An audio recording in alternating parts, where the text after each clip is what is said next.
علیکم ورحمۃ اللہ وبرکاتہ ٹو آل آف یو. میری تمام سننے والے معزز سامعین کی طرف سے سلام اور بہت سی دعائیں کہ اللہ تعالیٰ آپ کو ہمیشہ سلامت رکھے، آپ جہاں پر بھی ہوں خیر خیریت سے ہوں. آج میں لائیو آڈیو سیشن کرنا چاہ رہی ہوں کیونکہ مجھے دیٹس وائی میں آڈیو سیشن پر آئی ہوں.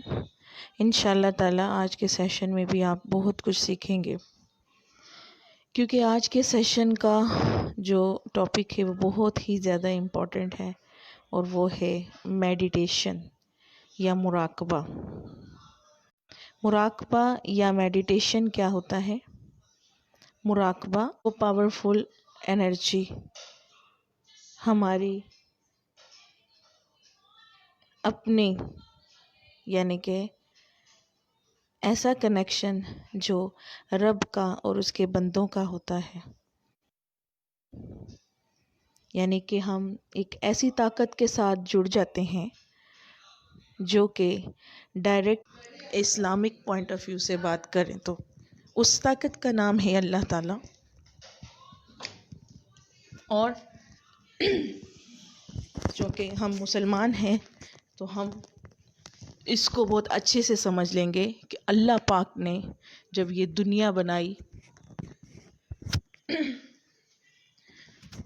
تو حضرت آدم علیہ السلام کو بنایا، اور جو دنیا بنائی تھی، جو کائنات بنائی تھی، اس کا علم دے دیا حضرت آدم علیہ السلام کو. اور فرشتوں کو کہا گیا کہ سجدہ کرو، کیونکہ فرشتوں سے افضل وہ انسانوں کو بنا چکے تھے. کس طرح کہ اللہ تعالیٰ نے ان کو جو علم سکھایا وہ کائناتی علم تھا. جو کچھ بھی کائنات میں ہے، کب، کیسے، کیا، کس چیز کی کیا نیچر ہے، کس چیز سے بنا ہے، کمپوننٹس کیا ہیں، پہاڑ بنے ہیں تو کیسے بنے، بارش ہو رہی ہے تو کیسے ہو رہی ہے، انسان کیسے پیدا ہو رہا ہے، پودے کیسے نشوونما پا رہے ہیں.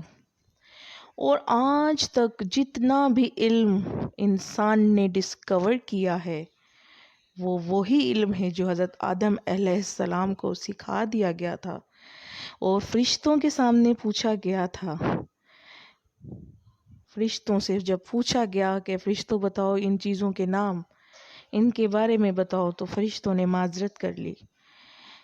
لیکن جب حضرت آدم سے پوچھا گیا تو انہوں نے اللہ کے بتائے ہوئے علم کی بدولت اللہ تعالیٰ کو جواب دے دیا.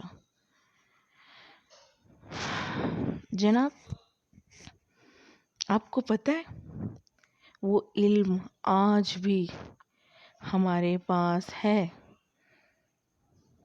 وہ علم حضرت آدم سے لے کر اب تک اور قیامت تک آنے والے تمام انسانوں تک ٹرانسفر ہوگا اور ہو رہا ہے. لیکن سوال یہ ہے کہ ہمیں پتہ کیوں نہیں چلتا؟ ہم اس علم کو کیسے یوٹیلائز کریں؟ کہاں ہے وہ علم؟ کیونکہ ہم علم اسی کو سمجھ رہے ہوتے ہیں جو ہم علم دینی کتابوں سے، دنیاوی کتابوں سے حاصل کر رہے ہوتے ہیں. یہ علم بھی وہیں سے آیا ہے. لیکن اگر آپ کمپلیٹ علم حاصل کرنا چاہتے ہیں، مکمل علم، تو وہ آپ کو ضرور ملے گا، لیکن وہ انسان کی خواہش پر ہی ملتا ہے. جب انسان پیدا ہوتا ہے تو اس کے پاس وہ علم ہوتا ہے، لیکن جیسے جیسے وہ دنیا میں قدم رکھتا ہے اور دنیاوی چیزیں سیکھ رہا ہوتا ہے، دنیا کے قریب ہوتا چلا جاتا ہے اور اس علم سے دور ہوتا چلا جاتا ہے. اب ہمارے اور اس علم کے درمیان بے شمار پردے آ چکے ہیں. جب ہم گناہ کرتے ہیں تو وہ پردے اور ڈینس ہو جاتے ہیں، گہرے. ہم اس علم تک پہنچ ہی نہیں پاتے. لیکن جب بھی ہم فوکس کرتے ہیں کوئی بھی کام کرنے کے لیے، تو وہی علم جو اللہ تعالیٰ نے ہمیں آلریڈی دیا ہوا ہے، اسی علم میں سے ہم جب فوکس کرتے ہیں تو آئیڈیاز ہمارے مائنڈ میں آتے ہیں، اور اس آئیڈیاز پہ ہم غور کرتے ہیں اور پھر اس کو عملی جامہ پہناتے ہیں. یہ بڑی ہی امپورٹنٹ بات ہے اور یہ بڑی ہی گہری بات ہے، کیونکہ ہماری بد نصیبی یہ ہے کہ جو کچھ ہمیں علم سکھایا جا رہا ہے اس میں ایسی کوئی چیز نہیں سکھائی جا رہی جو ہمیں ہمارے ہی بارے میں بتائے کہ ہم کیا ہیں، کیسے بنے، کیوں بنے، کائنات کیسے بنی، کیوں بنی، مقصد کیا تھا، کیا ہوا تھا، ہم مر کے کہاں جا رہے ہیں، تو ہمیں ایسا کیا کرنا ہے جو ہمیں اللہ تعالیٰ کی رضا حاصل ہو جائے. ہم دنیا کی رنگینیوں میں مست ہیں. کسی کو اچھی جاب چاہیے، کسی کو اچھا لائف پارٹنر چاہیے، کسی کو اچھی گاڑی چاہیے، کسی کو جاب چاہیے اور اچھی جاب چاہیے، کسی کو پیسہ چاہیے، کسی کو اولاد چاہیے. یہ سب تو اللہ پاک ہر ایک کو اس کے حساب سے دے ہی رہا ہوتا ہے جتنی وہ کوشش کر رہا ہوتا ہے. لیکن ہم میں سے کتنے لوگ ہیں کرتے ہیں کہ اے اللہ پاک، جو ہمیں تو نے بنایا ہے کہ اندر وہ پیشن رکھ دیا ہے، اس کے اندر وہ کوالٹیز رکھ دی ہیں. مثلاً اگر اللہ تعالیٰ نے کسی انسان سے تبلیغ کا کام لینا ہے یا استاد کا کام لینا ہے، سب کچھ بتا دیا گیا ہے، ہمیں سمجھ نہیں آتی، ہم کنفیوز ہو جاتے ہیں. ایون کہ ہمارے جو ماں باپ ہیں ان کو ہی نہیں پتہ ہوتا کہ انہوں نے اپنے بچوں کو کیا بتانا ہے، کون سے پروفیشن میں ان کو جوائننگ کرانی ہے، اور ان کا بچہ کہاں پر اچھا ہے، وہ کیا کر سکتا ہے. ہم تو یہ بہت اچھا کر سکتے ہیں، ہمیں تو یہ کرنا چاہیے تھا. بہت وقت ضائع ہو چکا ہوتا ہے. تو اب ان سب باتوں کا مقصد یہ ہے کہ ایسا کیا ہو کہ ہمیں شروع سے مقصد کے لیے بنایا، اس کے لیے ہم ایسا کیا عمل کریں کہ ہمیں تمام، دیکھیں ایک انسان کا بہت چیزوں میں رجحان ہوتا ہے، وہ پڑھ رہا ہوتا ہے، اس کے اور بھی اس کا دل چاہتا ہے کہ وہ اس چیز کے بارے میں نہیں ہوتا، اتنا وقت نہیں ہوتا، دن رات جلدی. وہ ہے ایک ایسی ٹیکنیک، اگر اس کو وہ فالو کرے تو انشاءاللہ تعالی، آپ اس پہ ریسرچ بھی کر لیجئے گا، جو میں بات کہنے جا رہی ہوں، جو میں ٹیکنیک بتا رہی ہوں، وہ 500% ٹرو ہے، سچ ہے، اسلامک پوائنٹ آف ویو سے بھی اور سائنٹیفکلی بھی.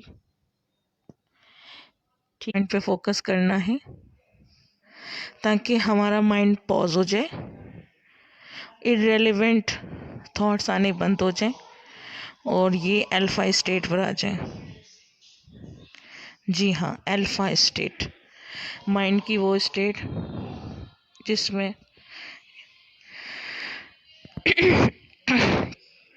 انسان کے دماغ تک جو کچھ بھی پہنچایا جائے وہ پہنچ جاتا ہے.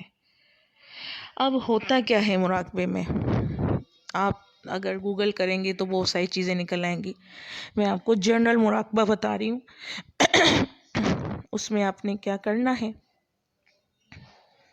آنکھیں بند کرنی ہے اور خود کو ہر قسم کی سوچ سے اور ٹینشن سے دور رکھنا ہے.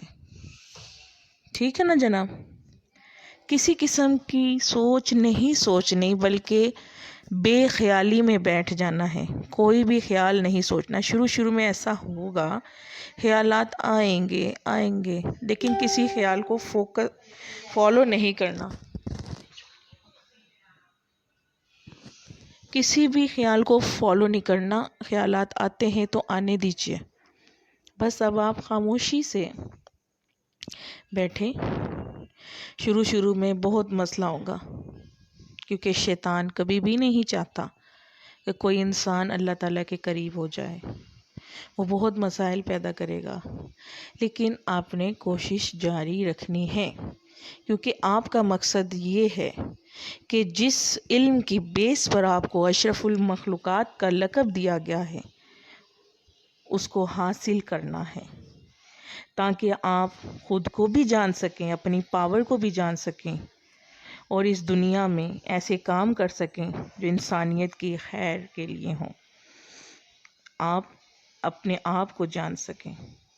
جب انسان اپنے آپ کو جانتا ہے تب وہ اللہ کو جانتا ہے. تو یہ مراقبہ ایک عبادت ہے. اس میں عبادت جیسا ثواب بھی ہے، کیونکہ ریاکاری نہیں ہے، اس میں نظر نہیں آتا کہ آپ کیا کر. بس لوگوں کو یہی لگتا ہے خاموش ہو کر بیٹھے ہیں، کچھ سوچ رہے ہیں. تو عبادت ویسے ریاکاری بھی نہیں ہوتی اس میں. بس خاموش ہو کر بیٹھ جائیں اور صرف اپنی سانس پہ فوکس کریں. سانس پہ فوکس اس لیے کرنا ہے کہ اگر آپ کسی چیز کے بارے میں سوچیں گے تو اس کا امیج بن جائے گا، اور اس کا اگر کسی چیز کا امیج بن گیا تو آپ اس امیج کو فالو کرتے کرتے آپ کا مائنڈ کہاں سے کہاں چلا جائے گا. لیکن جیسے ہی آپ سانس کو، بریتھ کو فالو کریں گے. ایکسکیوز می امی، گیٹ بند، گیٹ بند. اگر آپ سانس کو فوکس کریں گے، بریتھ کو، اس کا کوئی امیج نہیں ہے مائنڈ میں. اور سانس اور بریتھ کے پیچھے بھی ایک بہت بڑا راز ہے جس کو میں فوکس کرنے کے لیے کہہ رہی ہوں، لیکن میں انشاءاللہ آئندہ کسی ویڈیو میں بتاؤں گی. ابھی میں آپ کو یہ کہہ رہی ہوں کہ جسٹ آپ نے سانس کی آمد و رفت، ٹرانسپورٹیشن پر غور کرنا ہے، تاکہ آپ کا فوکس بنا رہے.